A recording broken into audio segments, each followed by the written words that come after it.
Art Dubai, l'un des temps forts annuels de l'art contemporain dans l'Émirat, vient de fêter son 15e anniversaire. Accueillie ici à Médinat Jumeirah, cette édition a été la plus importante jamais organisée, avec plus de 100 exposants de 44 pays. Et cette année, une nouvelle section était consacrée à l'art numérique. Art Dubai Digital réunit des œuvres créées grâce à la technologie qui peuvent être achetées en crypto-monnaie et sont présentées à la fois dans des galeries traditionnelles et sur des plateformes numériques. C'est la première fois, je crois, que l'on peut acheter des œuvres en crypto-monnaie à Art Dubai. Cela permet de faire connaître cette forme d'art à un nouveau public, de toucher de nouveaux collectionneurs, voire de nouvelles générations. C'est très intéressant. Quand la technologie est révolutionnaire, la culture l'est aussi. Art Dubai est un salon qui mise sur les nouvelles technologies, mais constitue aussi une vitrine mondiale pour les artistes et galeries, tout comme pour les régions sous-représentées sur le marché de l'art. Je crois que le positionnement très international et stratégique de Dubaï signifie que c'est la plateforme idéale pour faire découvrir l'art des pays du Sud. Et par cela, on veut affirmer que nous avons besoin de perspectives qui ne sont pas occidentales. Cela inclut le Moyen-Orient, toute l'Afrique, l'Asie du Sud, l'Asie du Sud-Est, l'Inde et le Pakistan. Art Dubai est aussi une source d'inspiration pour les créateurs locaux. Pour moi, Art Dubai est vraiment un événement particulier. Je vis aux Émirats depuis 14 ans. J'ai récemment obtenu mon visa longue durée pour ma contribution à la scène de l'art numérique. Et je n'ai pas toujours été artiste. Je travaillais dans le secteur bancaire auparavant. J'avais l'habitude de venir à Art Dubai quand j'exerçais encore ce métier et que je cherchais mon identité artistique. Autre événement artistique cosmopolite, World Art Dubai, dont la 8e édition vient de se tenir. Je crois que c'est important de découvrir toutes sortes de styles originaires d'Inde, d'Europe et d'Asie. Nous avons même une exposition complète dédiée au Japon. C'est formidable de voir à quel point les artistes s'intéressent à des choses différentes.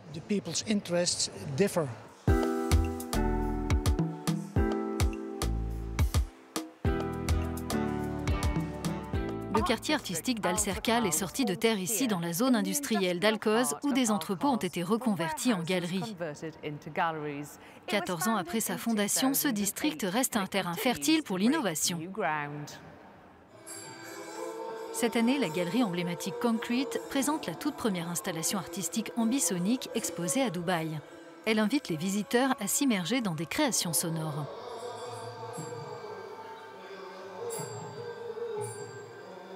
L'artiste gallois Julian Castaldi est venu rendre visite à un ami à Dubaï il y a 9 ans et n'est jamais reparti.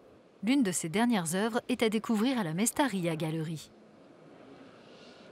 Je crois que la grande différence avec le Royaume-Uni ou Los Angeles, où j'ai travaillé, c'est la diversité que l'on a ici. J'ai créé des œuvres en arabe et en hindi, ce que je n'aurais pas fait ailleurs. C'est très multiculturel, éclectique, et je peux dire que je suis tombé amoureux de Dubaï, de l'ambiance et du mélange de nationalités. J'ai trouvé que la scène artistique était géniale, et 9 ans plus tard, je suis toujours là. Al Khayat Avenue est le nouveau pôle de cet ancien quartier industriel. Il abrite notamment la galerie Effie, fondée par les frères Kobe et Kwame Minta et décorée de disques vinyles.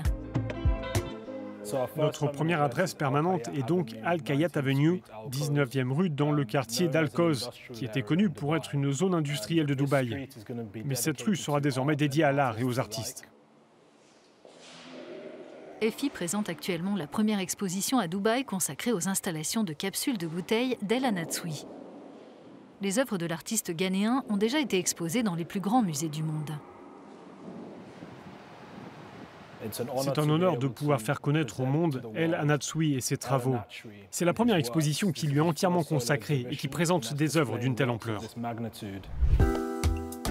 Enfin, Sacha Jaffri a révélé à Dubaï sa dernière création, un couple enlacé dans un cœur gravé sur une plaque d'aluminium.